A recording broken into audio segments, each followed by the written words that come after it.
We know a fair bit about Shadowkeep right now. We've seen exotics, we've seen the new location, Armor 2.0, and some of the bigger picture stuff, but today we finally get a few insights about what we can expect from finishing moves in Shadowkeep. We saw them a little bit in the Bungie Vidoc, but now we get some details about how they'll actually activate the animations, some of the perks and benefits, as well as the drawbacks, and a better sense of what they're all about. So we're going to jump in and talk about it, but guys, if you enjoy the content and you are new to the channel, be sure to hit subscribe, as I will be keeping you posted with everything related to Shadowkeep and Destiny 2 right here. Otherwise, let's break down the new info.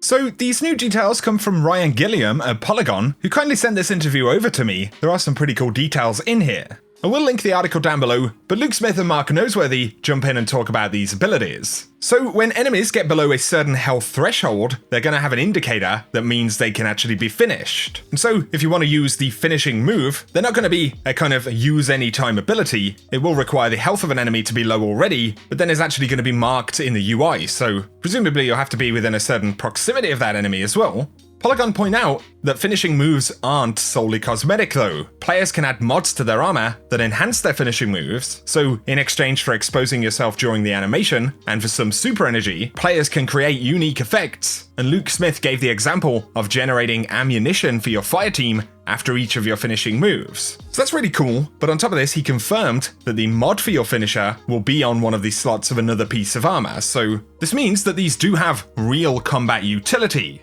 In order to activate a finishing move, it will cost a certain amount of super energy, and perhaps there'll be certain upgrades or certain types of mod that will use more super energy, but whenever we're in this animation, we will be left vulnerable, so you can take damage as you attempt to apply a finishing move to a target. Very similar to what you'd see in Apex Legends, for example. And it's also possible that certain types of finishers will take more or less time to complete, but on top of this, there will be perks and benefits to actually using the finisher, which for me is kind of a big element. Obviously it's really fun to fly around in the air and apply a huge kind of melee attack, but now they've confirmed that perks can do things like generating ammo after a kill, so, imagine that. If you could generate heavy ammo, that would be absolutely huge in a bunch of PvE environments. And also it could mean that exotics will potentially tie into this as well. What if you could apply a damage buff to all of your weapons or abilities by triggering a finishing move on a target? This is where we really are getting into those more RPG MMO heavy elements here. And bear in mind, we'll be getting that artifact slot as well, and we don't know an awful lot about the bonuses that'll be on it,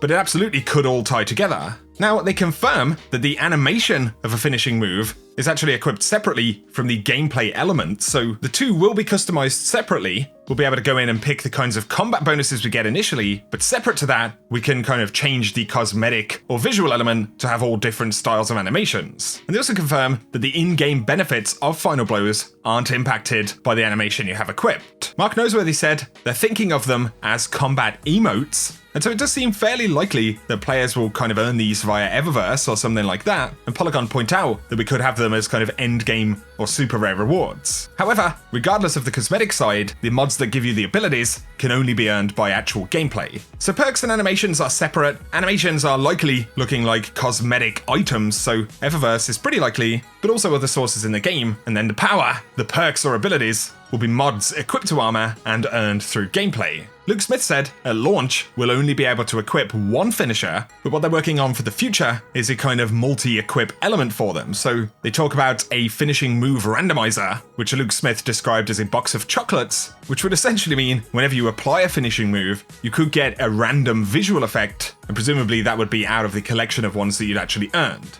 So there we go, that is the new info that we have on finishing moves in Destiny 2. I'm actually quite a bit more excited for them now that we know some of the combat bonuses that we'll get. And as Polygon point out, there'll always be a kind of risk versus reward element when you use a finisher. It could be that you want to take down a tanky target in a raid. There could be an opportunity to earn a bunch of heavy ammo or another buff or whatever it may be. So you're kind of assessing whether that's going to be worth it in that scenario. Obviously, PvP is going to be very interesting, especially now that we know some of these will take a moment to actually execute, and so we will be left vulnerable. I suppose it depends how freely we can kind of activate these finishers. It would be really cool if you could kind of leap over someone's head as a hunter in the Crucible and apply a finisher from above or something. We'll have to wait and see how it flows in the game. But let us know your thoughts down below. I thought I'd jump in and break down these new details because they are pretty interesting. There's certainly something we've never seen in Destiny before, so it sounds pretty cool. But if you guys have enjoyed the video, a rating is very much appreciated. Once again, if you're new around here, be sure to hit subscribe. And massive thanks to Ryan at Polygon for the article. I will link that down below if you want to check out the interview segments. For now though, thanks a lot for tuning in, and I hope you guys have an awesome day.